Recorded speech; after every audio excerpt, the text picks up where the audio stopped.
गंभीर समस्या के कारण उसने तुरंत माइकल को मिलने बुलाया। खबर है कि विदेशी मंत्रालय की गिरफ्त में एक ऐसा कैदी है जो हमारी गद्दारी का जिंदा गवाह है।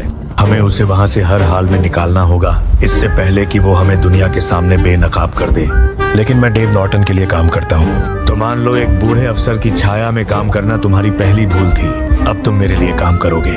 मेरा वजूद इस मिशन पर टिका है, हमें हर हाल में वो कैदी चाहिए। ट्रेवर और फ्रैंकलिन इस मिशन में माइकल का साथ देने लगे। उन्हें विदेशी मंत्रालय पर हमला करना है और वहां से उस कैदी को अगवा करना है जो सरकारी अफसरों की साजिशों और काले कारनामों का सबसे बड़ा गवाह है। वो है ट्रेवर, मेरा सबसे जिगरी दोस्त, और ये है फ्रैंकलिन, वो बेटा जिसकी तमन्ना मैंने हमेशा से की थी।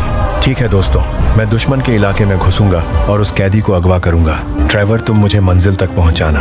फ्रैंकलिन, तुम दूर से मुझे कवर देना।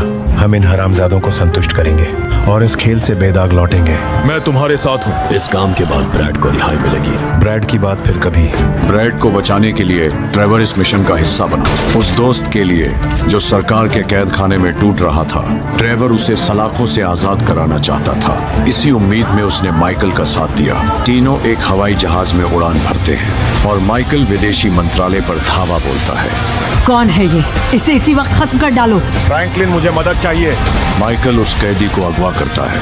फ्रैंकलिन दूर से उसकी हिफाजत करता है और ट्रेवर हवाई जहाज के साथ तैयार रहता है। हमें यहाँ से निकालो। तैयार रहो, सरकारी फौज हमारा पीछा कर रही है। वे उस अगवा किए गए शख्स को स्टीव के हवाले कर देते हैं। दूसरी तरफ माइकल का घर टूटने लगता है, उसकी दुनिया बिखर रही होती है। ट्रेवर की वापसी के बाद माइकल फिर जुर्म की गलियों में लौट आया था और उसकी पत्नी का दिल आग से भर उठा था। तुम्हें मेरी मौजूदगी में नशे करने की इजाजत नहीं। जब से तुम्हारा वो सनकी दोस्त लौटा है, तुम फिर से उस गंदगी में लौट गए हो। अगर तुम मेरे साथ खड़ी रहती तो मुझे इन जहरों की जरूरत ही नहीं पड़ती।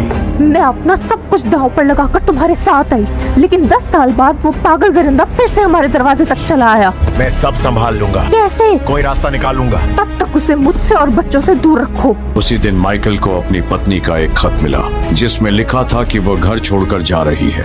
माइकल टूट चुका था, उसका परिवार अब उसके साथ नहीं था, मगर उसकी परेशानियों की रात अभी बाकी थी। स्टीव ने एक बार फिर उससे संपर्क किया। स्टीव जानना चाहता था उस कैदी के पास